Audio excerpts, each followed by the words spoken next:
नमस्कार दोस्तों, मैं लक्ष्मीकांत पंडित तत्काल टाइम में आपका स्वागत करता हूँ। और मैं आज मौजूद हूँ एक चित्रकार के घर। जी हाँ, ये सारी पेंटिंग्स आप देख रहे हैं और ये लुभावनी मन मोहने वाली पेंटिंग्स की जो रचयिता हैं आज हमसे सीधी बात कर रहे हैं। बिल्कुल, और ये इन पेंटिंग्स के बारे में जानेंगे भी। तो आपकी स्क्रीन पर अब प्रकृति जोशी जी आ गई हैं। आप प्रकृति जी नमस्कार, आपका स्वागत है। और हमने ये देखी मनमोहन पेंटिंग्स, इनके बारे में जानना चाहेंगे। सबसे पहला सवाल ये है कि इन पेंटिंग्स को बनाने की प्रेरणा आपको कहाँ से मिली? ये लॉकडाउन में जब थोड़ी फुर्सत मिलती थी, थोड़ा टाइम टेबल सबका चेंज हो गया था लॉकडाउन में, जी तो थोड़ी फुर्सत मिलती थी तो और थोड़ी जिम्मेदारियां कम थी उस टाइम पे, जी तो मैंने सोचा कि कुछ नई चीज ट्राई की जाए। जी तब ये अच्छी बात हुई थी कि फेविक्रिल वालों ने बहुत सारी ऑनलाइन क्लासेस फ्री कर रखी थी, बिल्कुल बिल्कुल। तो वो सीखते सीखते बहुत इसमें फिर इंटरेस्ट काफी आ गया मुझे। तो फिर धीरे धीरे एक एक करके काफी चीजें सीख ली थी। कुछ पेड क्लासेस ली, कुछ फ्री क्लासेस ली और फिर खुद काफी बनाना शुरू किया। मैंने भी फिर क्लासेस ली यहाँ पे बिल्कुल बिल्कुल। अपनी कॉलोनी में ही। तो फिर बस वहीं से आगे बढ़ी ये बात सारी। बिल्कुल। आपका नाम प्रकृति, मतलब वैसे ही प्रकृति से जुड़े हैं, क्रिएटिव नाम है और आप क्रिएशन की जो है फील्ड में आ गई हैं। मूलतः आप किन पेंटिंग्स पे ज़्यादा मेहनत करती हैं? हम उनके नाम जानना चाहेंगे। मैं वैसे मेरी स्पेशलिटी है मंडला आर्ट, जी फिर लिपन आर्ट जी। और मीनाकारी आर्ट। तो प्रकृति हम ये जानना चाहते हैं कि भाई आपने 3-4 विधा में पेंटिंग्स की जो ट्रेनिंग ली है, काफ़ी काम कर रहे हैं, पर यकीनन पहले से कहीं ना कहीं बचपन से भाव रहा होगा या कि दिमाग में रहता होगा कि मुझे ये चीज़ करनी है। आपको मौका भले कोरोना काल में मिला, लेकिन क्या लगता था बचपन में आप के प्रति इसके प्रति रुझान था? हाँ, मेरे को आर्ट में शुरू से इंटरेस्ट था। मेरा ग्रेजुएशन भी इंटीरियर डिजाइनिंग में ही हुआ है, बॉम्बे से। जी तो आर्ट में शुरू से इंटरेस्ट था, लेकिन फिर शादी के बाद में घर गृहस्थी में इतना फुर्सत नहीं मिलती थी कि अपन कुछ अपने लिए टाइम निकाल पाए। बिल्कुल बिल्कुल। फिर कोरोना के बाद से थोड़ा सा इंटरेस्ट आने लगा और लोग भी काफी अवेयर होने लगे। ये सब मंडला वगैरह मेरे ख्याल से तभी से ज्यादा प्रचलन में आया। आपने जिस पर्टिकुलर मंडला पेंटिंग्स की बात करी है, सबसे पहले ये भारत में कहाँ कहाँ इसके लोग कलाकार मिलते हैं, या इसको जो बनाने का तरीका वो क्या होता है और ये यूनिक क्यों है? एक्चुअली जो ओरिजिनल जो मंडला है वो बुद्धिस्ट लोग जो है जी वो बनाते थे अपने मंदिरों में। जी और जी। उनका कुछ एक कहानी है उसके पीछे कि वो कुछ बहुत इंट्रिकेट मंडलास बनाते थे पाउडर से और उससे और फिर उस पेंटिंग से। और फिर उसके 9 दिन तक वो लगत बनाते थे उसको, एक ही मंडला को खूब बड़ा सा, और फिर उसके बाद में वो 9 दिन बाद उसको मिटा देते थे। मतलब उनका ये शायद उसके पीछे लॉजिक था कि भाई जो चीज पैदा होती है वो नष्ट भी होती है, जो चीज बनती है वो बिगड़ती भी है। तो अपने मन को उतना समझाना चाहिए कि भाई ये अभी अच्छी दिख रही है लेकिन ये एक दिन खत्म हो जाएगी। तो उसके पीछे वो मंडला वहां से एक्चुअली वहां से वर्ड आया है ये। बिल्कुल बिल्कुल। लेकिन फिर धीरे धीरे इसको आर्ट फॉर्म में लेते गए, कोई पेपर पे बनाते, कोई कोई कैनवस पे बनाते गए। और फिर वो आर्ट फॉर्म में आते आते पूरे इंडिया में मेरे ख्याल से लॉकडाउन के आसपास ही ये फैलना शुरू हुआ है, उसके कुछ साल पहले से शायद होगा। तो उसके बाद में काफी इसमें मतलब अब तो इतनी सारी क्लासेस है, आप इंडिया में देख लेंगे, अब्रॉड के लोग इसमें, बिल्कुल मतलब बिल्कुल। अमेरिका वगैरह के लोग इसमें इंटरेस्ट है मंडला सीखने में।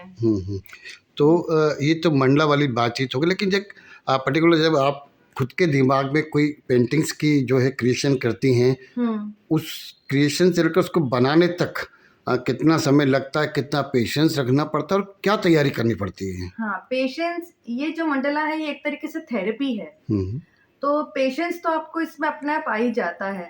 आप बनाते, जब आप देखते कि आपकी चीज जो बनते बनते धीरे धीरे और सुंदर बनती जा रही है, तो पेशेंस आपको रखना सिखा देता है एक। और दूसरा मैंने बताया कि थेरेपी की तरह काम करता है ये। तो और टाइम का ऐसा है कि डिपेंड करता है कितनी बड़ी आप पेंटिंग बना रहे हैं। जी जितनी बड़ी पेंटिंग रहेगी उतना ज्यादा टाइम लगेगा, उतनी लगत मेहनत लगती है, क्योंकि इंट्रिकेट काम, बारीक काम जितना होगा उतना ज्यादा। इसमें एक मतलब कौन कौन से सब्जेक्ट या ऑब्जेक्ट हमारे पेंटिंग्स के बेसिक बन सकते हैं? आपने तो काफ़ी कुछ बनाया, हमने हमारे दर्शकों को दिखाया भी है, लेकिन सबसे आसान या सबसे कठिन क्या होता है किस कौन सा सब्जेक्ट होता है जिसमें कि आपको लगता है कि ये बनाने में बहुत समय लगता है और वो नेचर के करीब होता है? जो इसमें इंट्रिकेट जो बारीक काम होता है जी उसमें ज्यादा समय लगता है। और बस वही है कि जितना आप बड़ा बनाना चाहते हैं उसको और जितना बारीक काम करना चाहते हैं, जैसे मैंने A4 शीट पे भी काम किया है, मैंने A3 शीट पे भी किया है बिल्कुल, बिल्कुल। और अब मैं A1 पे बना रही हूँ, हुँ, हुँ। तो उसमें मुझे बहुत टाइम लगेगा और बहुत मेहनत लगती है उसमें। इस मंडला पेंटिंग्स के अलावा भी आपने 2-3 पेंटिंग्स के जो है नाम लिए हैं। हाँ। वो उसमें आप कितना काम कर रही हैं, मतलब उनके प्रति कितना डेडिकेशन है आपका? और कुछ पेंटिंग्स जो है जो अभी आपने हमें दिखाई भी, हम उस पे भी चर्चा करेंगे, पर जो दूसरी कला है उसके बारे में आप बता दें। दूसरा मेरा एक मीनाकारी आर्ट है, जी, जो वो मुझे बहुत ज़्यादा पसंद है। मतलब बिल्कुल। मंडला भी पसंद है, मंडला के बाद नेक्स्ट मुझे मीनाकारी बहुत पसंद है। हुँ, हुँ। मीनाकारी एक्चुअली ये राजस्थानी कल्चर से आया है। हुँ, वहाँ की आर्ट होती है ये, जिसपे स्टोन्स वगैरह, नग वगैरह जो है, बिल्कुल, बिल्कुल। वो गोल्डन बॉर्डर वगैरह, ज़री वगैरह इस्तेमाल करके उसको हुँ, बनाते हैं। तो उसमें मुझे बहुत रुचि है। बिल्कुल। बहुत सुंदर लगती है, वो थोड़ी रिच लगती है, रॉयल हुँ, लगती है वो हुँ, पेंटिंग्स, तो वो मुझे पसंद है। बिल्कुल। और एक तीसरी जो मैं बनाती हूँ लिप्पन आर्ट। हुँ, लिप्पन आर्ट एक्चुअली ये गुजरात, राजस्थान का ही कल्चर है। हुँ, ये दीवार पे पहले मिट्टी से बनाते थे। हुँ, पुरानी जो औरतें गाँव में जो औरतें रहती थी, हुँ, वो मिट्टी से दीवार पे बनाती थी और उसपे काँच-वाँच चिपकाती थी, मिरर वर्क करती थी उसपे। हुँ, तो अब वो जो है कैनवस पे आ गया है, एमडीएफ के बोर्ड्स पे बनाते हैं हुँ, और अलग-अलग रंग अलग। अब लिप्पन आर्ट का जो मोल्ड है वो भी अलग आ गया है। बिल्कुल, बिल्कुल। तो उससे मैं बनाती हूँ, लिप्पन आर्ट भी मुझे बहुत पसंद है। तो ये सब मेन जो पेंटिंग्स है मेरी, ये सब एक्चुअली ये कहना चाहिए ट्रेडिशनल है, पूरी कल्चर से रिलेटेड अपनी। बिल्कुल, बिल्कुल।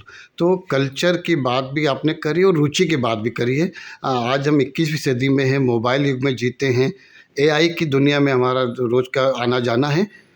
इसी दुनिया में इस प्रकार की कलाकृति तैयार करने के लिए यकीनन समय लगता है और रुचि लगती है और साथ में कहीं न कहीं सपोर्ट लगते हैं। हुँ। आपके इस पूरे करियर में जो है किन-किन लोग हैं जो आपको सपोर्ट कर रहे हैं और कितना आपका काम आसान कर रहे हैं? हुँ। सपोर्ट तो सबका ही लगता है। जी। अगर परिवार से टाइम निकाल पाती हूँ तो मतलब परिवार का भी सपोर्ट ही है ना कि मुझे टाइम दे रहे हैं। बिल्कुल, बिल्कुल। फिर बाकी एक मेरी सहेली है, ये हुँ, मेरे को वो करती है, हेल्प करती है हुँ, हुँ, हुँ। मेरे को काम करने में। और क्या होता है कि जब वो मन समझने की बात रहती है, उसको समझ में आ जाता है कि मुझे क्या चाहिए, मैं उसको बता देती हूँ ऐसे-ऐसे करना है, बिल्कुल, तो बिल्कुल। फटाफट वो बता देती है कि हाँ दीदी इसको ऐसे कर सकते हैं। हुँ, हुँ, हुँ। तो वो सपोर्ट इसका भी है बिल्कुल। और फिर पापा-मम्मी का तो सबसे ज़्यादा है। आज यहाँ पर हूँ तो पापा-मम्मी की बदौलत ही हूँ। बिल्कुल, बिल्कुल। ये तो पूरी सपोर्टिंग की बात हुई। आप हमारे दर्शक जो आपको देख सुन पा रहे हैं, आप हमारे माध्यम से उस युवा पीढ़ी को या जो आपको देख सुन पा रहे हैं, जो कला के क्षेत्र में आ चुके हैं या आना चाहते हैं, उनको क्या संदेश देना चाहते हैं? संदेश तो ये है कि ये जो कला और ये आर्ट जिसको कुछ लोग इतना ज़रूरी नहीं समझते हैं, हुँ, कि अरे ये तो टाइम पास है, इस ये पेंटिंग तो क्या करेंगे? ये हुँ। सिर्फ़ ऐसा नहीं कि आपका घर को खूबसूरत बना रही है। बिल्कुल, बिल्कुल। वो जो आर्टिस्ट है, हुँ, उसको आप कितनी हेल्प कर रहे हो। आर्टिस्ट जब काम करता है, जैसे मैंने बताया कि थेरेपी की तरह काम, हुँ, आप दूसरे साइकियाट्रिस्ट, साइकोलॉजिस्ट इन सबको आप पैसे दे-दे के अपना वो कर रहे हो, थेरेपी करवा रहे हो, तरह-तरह की, कोई फिज़िकल थेरेपी करा रहा है, कोई मड थेरेपी, ये वो थेरेपी, दिमाग के लिए अलग थेरेपी। आप ये जो थेरेपी है ये आर्ट ही कर लीजिए, हुँ, ये हुँ, सबसे हुँ। बढ़िया थेरेपी है ये। बिल्कुल, बिल्कुल। सुंदरता की सुंदरता और आपका काम की काम हो जाता है। सही है। चूँकि आपने बताया कि आपका कभी काफ़ी समय बीतता है और अभी मेरे ख़्याल से इनिशियल स्टेज पे आप ये काम शुरू कर रहे हैं, तो कहीं न कहीं कोई न कोई अपने काम शुरू करता है तो आदर्श मानता है, गुरु मानता है। कोई ऐसा व्यक्ति, शख्सियत या ऐसा कोई हो जो आपको प्रेरित करते हो, उनके नाम बताना चाहें हमें? प्रेरित तो पापा-मम्मी सबसे ज़्यादा करते हैं। बिल्कुल, हाँ, हाँ।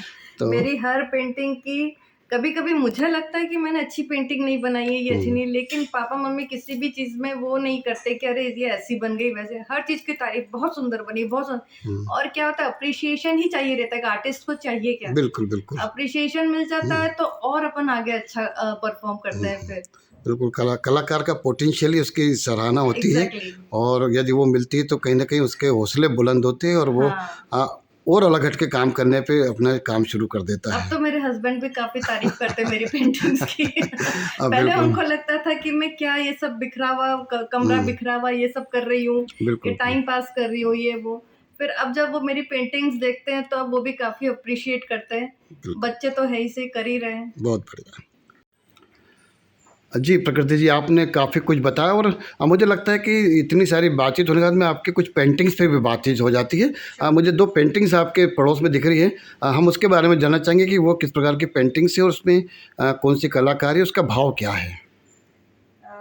ये जो पेंटिंग है, जी, ये भोलेनाथ जी और पार्वती जी की है। जी, जी। ये लिप्पन आर्ट और मीनाकारी आर्ट का फ्यूजन वर्क है एक्चुअली। बिल्कुल, बिल्कुल। एमडीएफ पे बनी है, ये मैंने जी, बनाई है। जी, जी, जी। और इसमें जो ये भोलेनाथ जी पार्वती जी का पाँव जो है अपने हाथ में ले रहे, बता रहे कि नारी को कितनी सम्मान देना चाहिए, बहुत बढ़िया, बहुत बढ़िया। उनको प्रेम देना चाहिए। हुँ। ये वो बता रहे कि कितना बिल्कुल। प्रेम करते थे वो कि उनका पाँव अपने हाथ में ले लिया बिल्कुल, उन्होंने।